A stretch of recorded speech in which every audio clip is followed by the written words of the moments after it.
Okay. The challenges come when there are multiple claims on the same money, and the permutations and ways that people make claims to money is just unending. Give me an example because I could imagine. And the money's probably it could be very little, but they'll go very far to get it. Oh, I've seen people go to war over tools in a tool shed.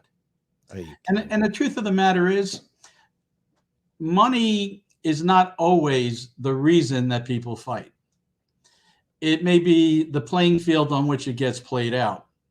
But a lot of times, the impetus to sue a brother or sister, for example, goes back to when kids were very young, and things that happened in childhood that you would think are just insignificant, but these things fester and they lie below the surface. And when the last parent dies, they come out and it's just ugly. When people say I want my sister or brother prosecuted, that's where I draw the line and said, look, I can't help you. Wow. But uh, there are a lot of circumstances where people will say one of the siblings, let's say, and I'll use siblings as an example because it's the usual route to which money goes. Um, a lot of times, one sibling will be close to the parent and find a way of taking money without the other siblings knowing about it. This happens all the time. In Happens while fact, they're alive. while they're alive. So there's a law that protects against what's called undue influence, where a child puts pressure on the parent in a way that's unlawful to give them the money. I've seen that in How would they many, do many that though? circumstances. I mean, do they wait till they get to the point of dementia, or how many what kind of cases have you seen where they've tricked their parents or forced their parents into doing these types of things? Or Well, the answer is many. And sometimes it's not trick or force. Sometimes, sadly, a parent might know that one of the children is stealing money, but really is not in a position to do anything about it because that person is also taking care of them. And they don't have any place else to turn. So they turn a blind eye to it. it's And like your it's, own family's human yeah, trafficking you in a sense. yep, yep. Wow. Um, so you mentioned dementia.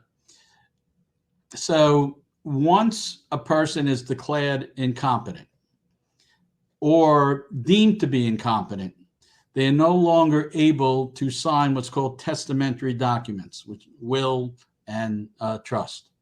So oftentimes there's a challenge because the claim is that somebody signed documents at the time that they were incompetent.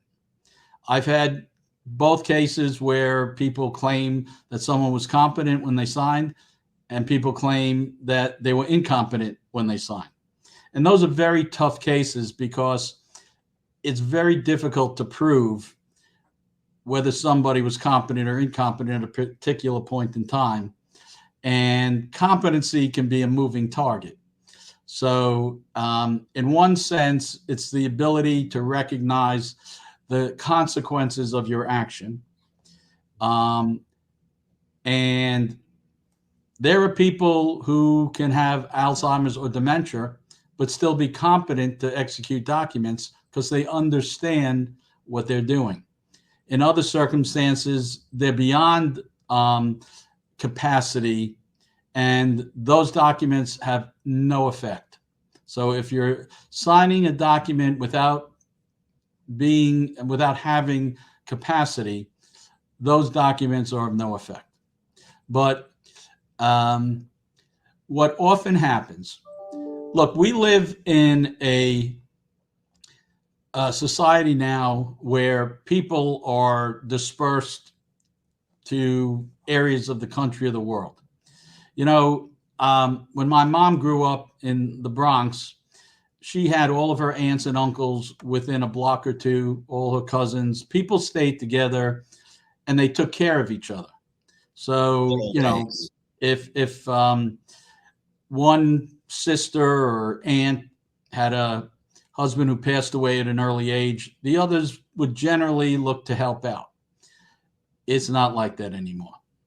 Mm. We've gone to a circumstance where, in my case, I live in Florida.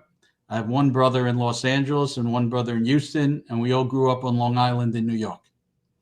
No, I The couldn't tell by ties, the accent. the ties that bind people fray over that period of time, and you just don't see each other that often, and it's just a recipe for people being more apt to fight than feel protective and want to help out one or the other. It's extraordinarily rare that you have people who, would give up a share to help a family member out. Isn't that Um, crazy? I know when my father passed away, I mhm. come from the old country, immigrated to here when I was young. My father passed away. I don't think he had a will or a trust or anything like that. But as a family unit, we always take care of each other. And I remember my mother sitting us down, and well, she got the money portion of it, which she had rightfully deserved, Mhm. right? But she took out his jewelry, and it wasn't about let's sell it. She's like, your father would want you both to have this. Now, my brother and I didn't sit there and fight. I looked at him. I said, well, you were born first. Let's go back and forth. You pick first. I'll pick second. You pick again. And we did that. And if he thinks, well, you know what? Maybe I really wanted that because that meant more to me. I was like, all right, we traded off. It wasn't, and my mother just looked at us like, wow, I expected you guys to fight over this stuff you know, e- even though we were raised the way we were raised. But you're right. Today, I see people plotting, and you could probably, witness to this, plotting somebody's death because they know they have, even if it's $25,000 and they got a life insurance for 25,000, they'll do anything to plot just to get their money. Am I right? Have you seen cases like that or? Oh yeah. So I remember a case where a sister started to manipulate the funds in a bank account to make it appear as if the father was taking out a certain amount of money by making deposits on two months in a year, Huh. and then showed the brother, hey, these are the 2 months, this is what dad was taking out, um, up until this point, and then a different amount up until the time he died. The problem was those deposits were not being made, and it was done as a ruse to convince the brother that there wasn't as much money as you thought might be there. And this was a circumstance where I had known the family a very long time, and the last parent died with a home that was worth over $2 million, and purportedly had $64,000 in a bank account. And that's what they were saying was there. I remember going and meeting with the trust attorney that drafted the trust, and he looked me straight in the eye and said, "That's all they have." Um, Part of the money was going through a trust, and there was a trust attorney who was administering the trust for the trustee.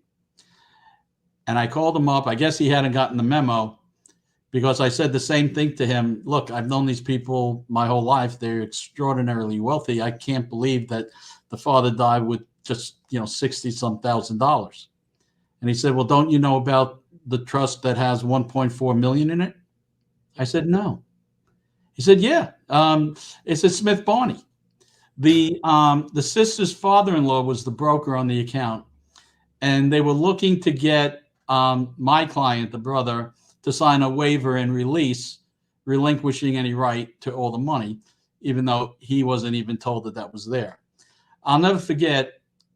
It's the one time I think where it's the one time in my life I'll ever have a conversation where I say to somebody, "You're going to find out you've got $1.4 million more than you thought you had, and you're going to be pissed."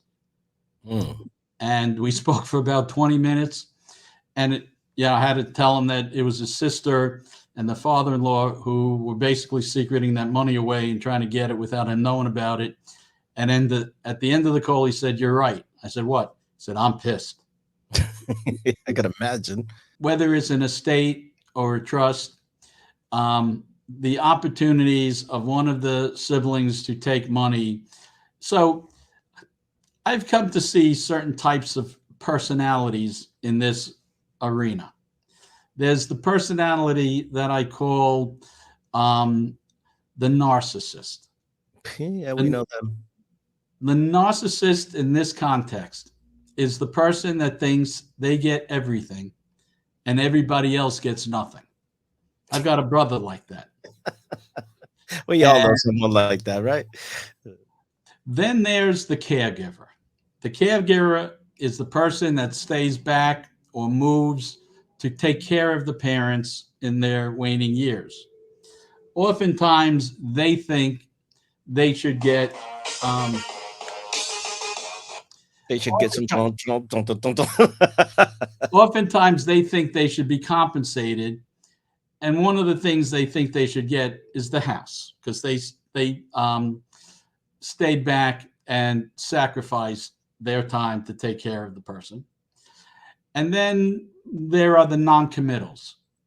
Those are people who are doing relatively well and they like to get the inheritance. It's not going to change their world dramatically, but they want what's coming to them.